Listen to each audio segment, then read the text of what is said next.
So if you think you're watching reality TV, you are already inside the edit. In fact, you are an editor, believe it or not. Every glance, every pause, every villain you swear that you see, that's just not behavior. That is actually reality being constructed for your consumption. So today we're asking, is reality discovered or is it designed? Because the truth is, what you're watching may not be reality, as editing has the biggest impact on your perception of it. We're so excited to bring you this episode with our resident producer, Barbara Bonds of Bonds Creative, and she's getting into all of it, spilling all of the tea, what really goes on, not only when the cameras are up, but what's going on behind the camera.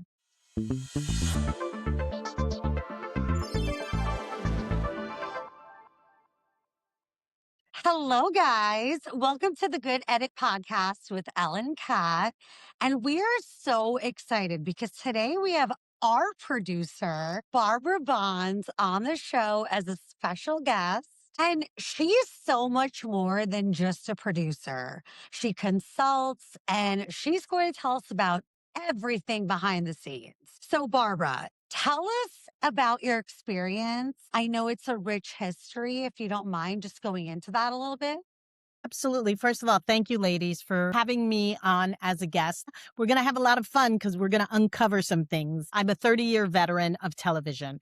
I've won an Emmy. I've won a Peabody, nominated for more Emmys. And I worked in the reality space for many of those years. I worked in documentaries and I worked in scripted.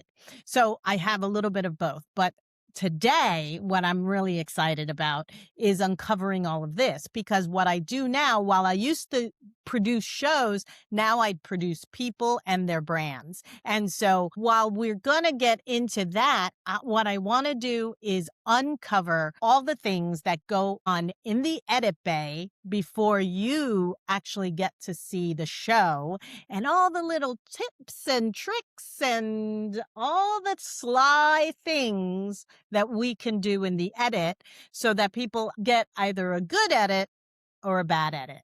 And I got to That's tell like, you, sometimes it depends on how you behave on set as to what kind of an edit you're going to get. okay, that's the tea I'm talking about. That's the one. So, do you mean as far as the producers and the showrunners, how you treat them Uh-huh. depends on how your edit turns out? Sometimes if you are heinous and rude and Yeah. hard to work with, all of that is going to play into your edit. As much as I want to say it doesn't, sometimes it bleeds over. I mean, when you're a professional, you can rise above it, of course. I'm never going to say that I've done it or not done it. I'm not going to say that. But I will say that it sometimes really plays a part in how you're edited. And the other thing I want to just start off with, because this is always, you don't know how many calls I have gotten, angry calls after something's on the air. It's like, how dare you edit me like that? And I will say to them, I cannot edit anything that you did not say. So if you said it, it can end up on the screen. So that is your narrative. And because you said it. I'm not creating things from thin air. That being said, there are ways to create scenarios from thin air. Well, not thin air. It has to exist, but there are ways to do it. And we'll get into those today. And at what point does it begin? Do you know who you want to be the villain, or does that happen afterwards? I mean, it kind of develops, right? That being said, in the casting process, you know who you're casting. Okay. And so we know personalities, and we've been doing this long enough. Most of us who are behind the scenes, at least me, have been doing it long enough that instinctively who's going to pop off as villainous or anything like that. And then there's that chance where that secret person shows up and you're like, I never would have thought that this was going to go that way. The edit happens on set, actually, right? Because especially in reality, you have to follow the story. It's not like, here's the story, here it is, fall into this. Yes, we have parameters. For instance, we put people in situations and then we heighten the situation, right? And that's how drama happens because situations are heightened. What does that mean? That means that we can put them in a smaller room, confine them, bring somebody in that we know is going to get a reaction. Like, so we heighten that, but we're not giving them a script or anything. That's something I want people to know. There is an outline as far as here are the things that are really going on in your life. Now, let's create some scenarios. For instance, we're going to have a wine day at a winery. We're going on a trip. We're, attending an event. Like those are things that we create or they have going on. And so what we do behind the scenes is we're like going, Kat and Elle are having issues. Okay, so let's make sure we have a scene where Kat and Elle are interacting, even if that means this third person has to make that happen. Like those are the kinds of things when people say it's written, those are the things that are written, like setting up the scenarios. But what happens within the scene, that is all real and them. But we also know what effect certain people and certain things are going to have on people. We have done a full deep dive on anyone who is on the show. Like we know your triggers, we know what scares you. Like if I knew that snakes scared you, chances are there's going to be a snake. I have to tell you, like the more information you give about yourself, if you're on a reality show, they're going to use it. I'm pretty sure that's in the fine print when they sign on, but they probably missed that or just not going to really happen to me. And it's kind of making me think about Ladies of London, where we kind of saw what you described happening in real time where, oh, I can't remember the gentleman's name on the show. Mark, Huh? Mark. Mark, Mark, right. So the opening scene and he's with all the ladies and he tells the story about how he knew someone who would get a Picasso every time her husband cheated. And you could tell watching it the first time I missed it, but watching the second time I was like, oh, he set that up because that opened the door for, was it Kimmy? I think it was to bring up the story about Dara being a possible madam. And now we have a storyline and Dara Exactly. clearly probably didn't really realize that this was going to come up and she quits the show. Talk about the fourth wall being broken. She quits the show in the second episode, I know you not only, could break a yeah, contract like yeah. that. So, and this wasn't, it was only, not only it was in response to that and a couple of other things that happened, but I don't think you could see she was not prepared for like, oh, Oh, we're you really going are. there. Yeah. So if yeah, that's the thing. People don't know the things that are, like if you're seasoned, a Bethany Frankel is not going to allow a lot of that things. And she is integral in changing the laws and the contracts and all of that for people on Yeah. reality television, which is great. But if it's something that has been said in an interview, in a pre-interview, or some kind of thing, it's going to be brought up and we know what's going to trigger people. I mean, we're kind of like psychologists on some level because we get into what makes people tick. So much so that after I was done, I became a life coach. I got certified as a life coach because that's how I felt that what I was doing for 30 years was life coaching people. Casting is so integral to this whole process, like Mhm. picking the people. How does that happen? There is always a casting person, right? So the casting person is gonna, have cast a wide net depending on the show. And so they're gonna cast the net and then they're gonna narrow it down. They're gonna send us their picks. We then, as producers, we do pre-interviews, we do interviews, we see if they're going to fit. And then as a producer, then we put together a casting sheet to send to the network. Because ultimately, the network makes the final decisions. But what we do is we we create what we think the character arc is going to be, what the story arc is going to be for this person. It doesn't have to stay that way because life happens. But if I know that, let's say, Kat, that you have your daughter's wedding coming up and it's going to be like the big thing of the season for you, then we're going to lean into that and what the character arc is about that. We're going to find out all the things that might be triggering to you. Who are you going to invite? Is there someone you don't want to invite? What happens with the other women? If we're talking maybe like a housewives show, are all the other women going to be invited? Do you have beef with some, like all of that stuff? And so we'll create a character arc that we think will happen.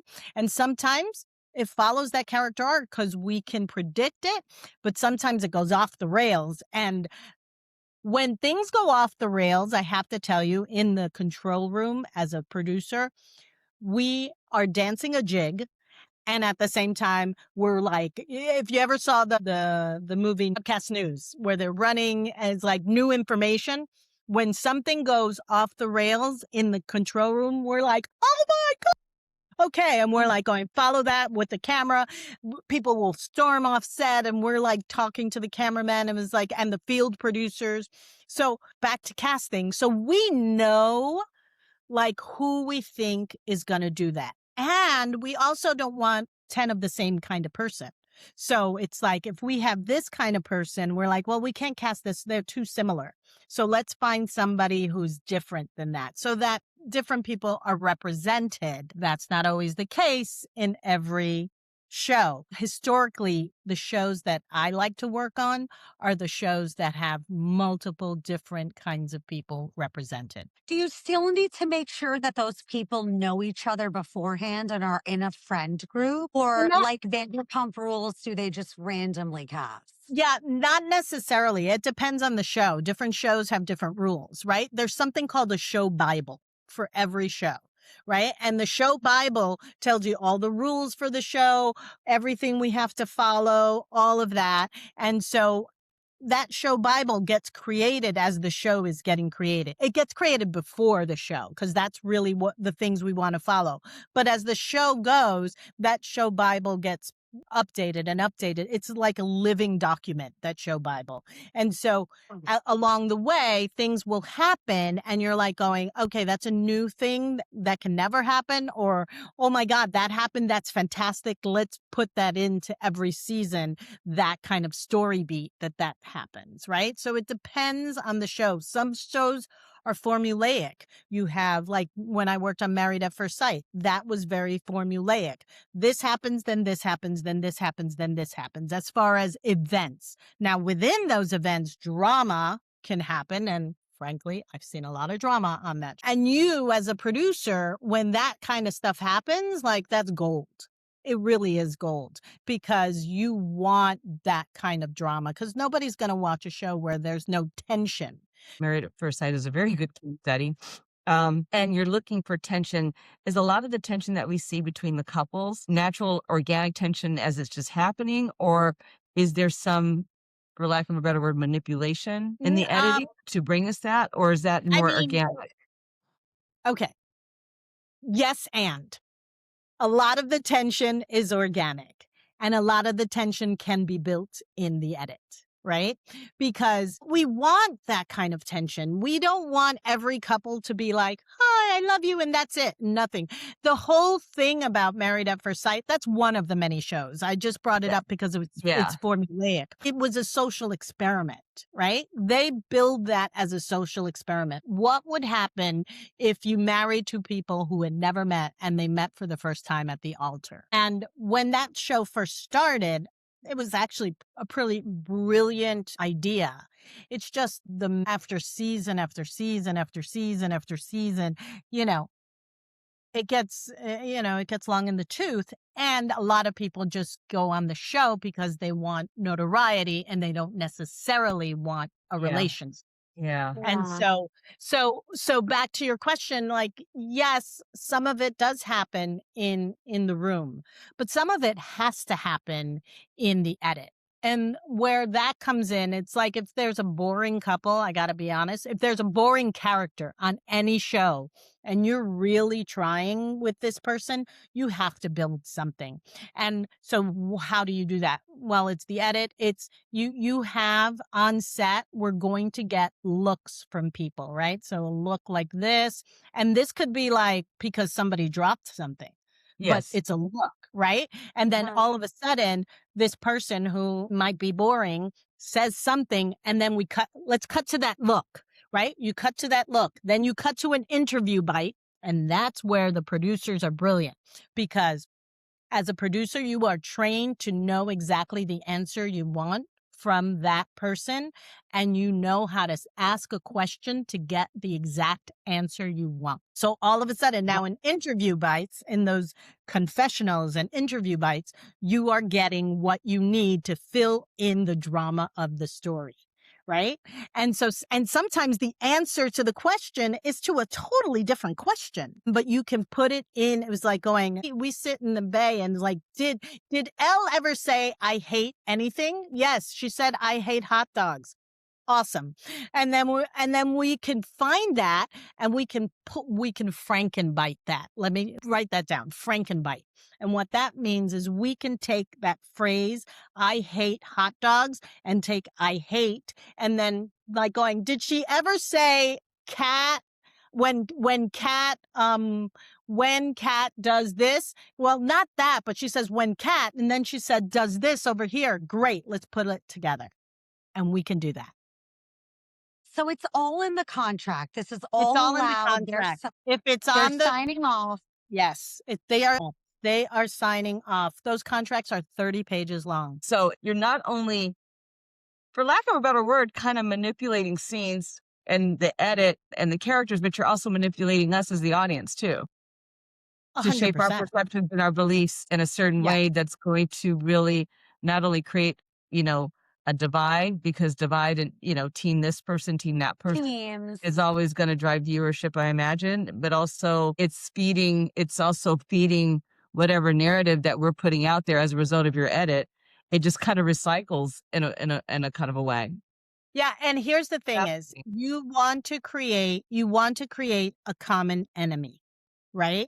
And so if you can create this common enemy, and for many people the common enemy is this character, and for other people the common enemy is this character. So you feed into that, and then that creates that divide. That creates like, well, no, I'm team Cat and I'm team L, right? And you can create that by who is the common enemy. For instance, right now on Real House of Beverly Hills, who's the common enemy? Right now, it's Amanda. Exactly. So they're creating this whole, narrative of Amanda being, you know, different and out from the norm. And they're creating this. And it's really easy in edit to create it because like just the other day when she was sitting on the couch and she is pouty. I mean, she's pretty pouty on this thing. And so they're going to, let's say there are shots of her, like, they're not going to use them. They're going to use any shots where she could just be listening because some people have resting whatever face, it could be. And so they're going to pick out the shots of her being like, because it tells a story. Everything tells a story. That being said, the smartest people who are on shows know how to get camera time. And they're going to be like, okay, because the more interesting people have more camera time, right? So in the interview, I'm assuming everybody knows this, but all those interviews happen after the fact. You do know that. Right. Okay. Yes. Right? We Yes. sit them down. They talk in the present tense. We teach people to talk in the present tense, right? Like you're a crazy person. Like going, walk me through, let me climb into your head as if it's happening right now. And so they speak in the present tense. You'll notice this when you watch shows, right? The best people are really good at it. And then sometimes as a producer, you have to always remind them. It's like, no, let's talk in the present tense. It didn't happen. It's happening. right? It's happening right now. It's like, oh my Mhm. God, I can't believe that Kat is doing this to me right now. Like right now, this is happening. So you are commenting to something that already happened, but as if were in your head, in your thought process as it's happening. I've always wanted to know, speaking of those interview bites, is there a TV in front of them that's showing them the scene so they could recall? Depends. It depends. If we need them to recall the scene, like we'll pull something up, but we try not to. We try to go from memory because we also don't want to color it in any way, shape, or form. So, but if there's somebody who like I have no idea what you're talking about, we might show them an unedited scene just of them, Oh. or or if we need them to react to something that happened and they're like, I don't remember how that happened. It was like going, okay, then we'll show them an unedited raw clip of that thing. Hey. We're rarely showing unless some of them are executive producers, which after time, some of them do become like when I worked on the Kardashians, they were all executive producers. They were. Okay. Yeah, they were executive producers. They became executive producers and they had final say on the edit. You always had to run the edit by them. Yeah. So anybody that has an EP title, you have to run the edit by them? It depends on how good their lawyer is. Does everybody have their own producer? Mostly. Yeah, and sometimes it's the same producer. On some shows where it's couples, they have a producer. There's a producer assigned to a story to follow this person. Yes. I love it when it's an all cast day because there's an event there everybody's going to. That's the most fun as a producer because all the producers are together, the whole cast is together. The energy behind an all cast day is really great for both, for the cast and for the producers. Because, the truth is, if you do this, it's because you love telling stories and you have fun. Being on a set, while sometimes very draining because it's super long days, it's actually very fun too. Yeah. So it's almost like couple takeaways that I'm getting just listening to is that manipulation is storytelling and storytelling is manipulation. And yeah, right. So the audience is kind of being guided to adopt this belief system, and that belief system, for better or for worse, becomes their perception. Like perception is their perception is reality.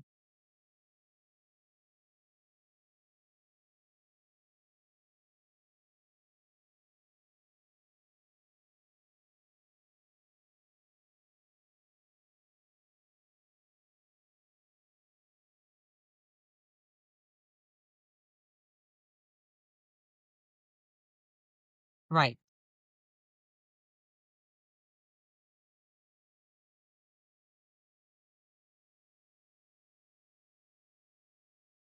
This- Got it. So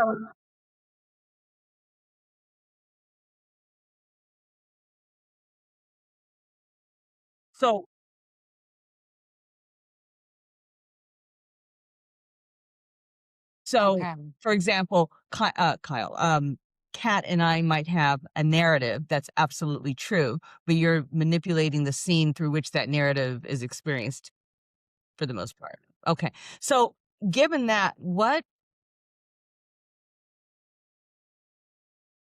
heightening the tension?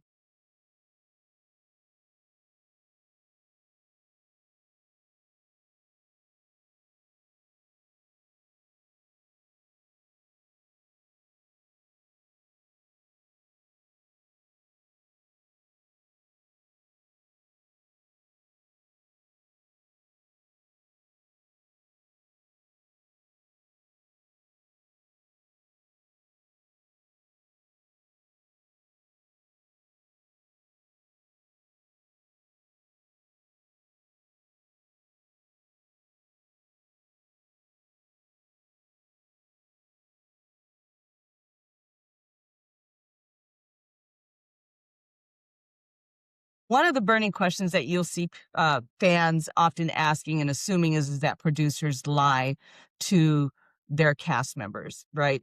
Since their responsibility is to they have a responsibility to produce them in the best possible light.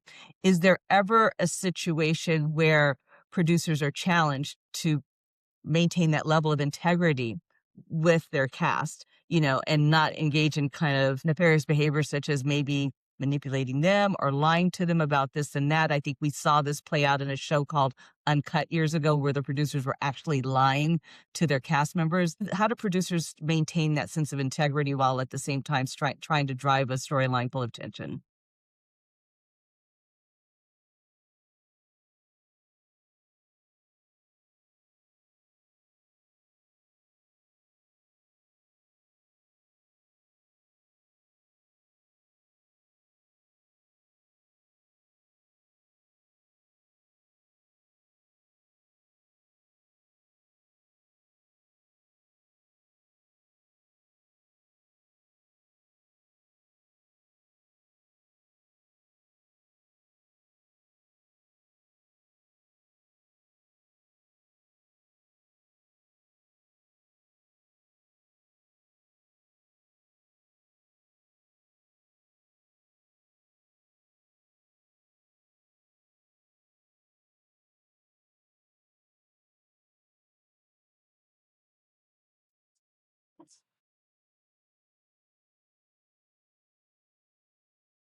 Because So are all the producers then in the same editing room?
Mhm. So when you say the network, are they your higher up? Is it producer network?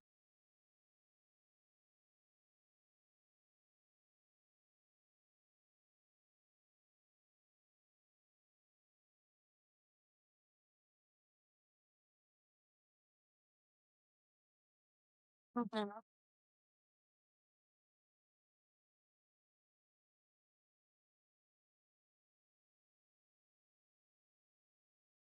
Right. So you obviously